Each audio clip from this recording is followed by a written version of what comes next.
Tatlong dahilan para ngumiti. 3 reasons to smile. Alam ko kasi marami sa inyo depressed. Marami sa inyo may problema. Marami po sa inyo, alam ko, subsob sa trabaho.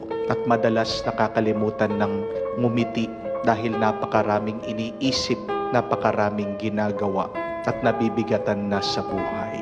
These are 3 very simple reasons to smile once again. The first one, remember, smile because you have a life. Ngumiti dahil buhay ka pa. Pangalawa, ngumiti dahil may bagong oras at panahon. Smile because you have time. Pangatlo at kahuli-hulihan, smile because you have a loving God.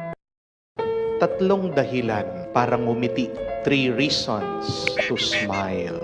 Alam ko kasi marami sa inyo depressed. Marami sa inyo may problema. Marami po sa inyo, alam ko, subsob sa trabaho. At madalas nakakalimutan ng ngumiti dahil napakaraming iniisip, napakaraming ginagawa at nabibigatan na sa buhay.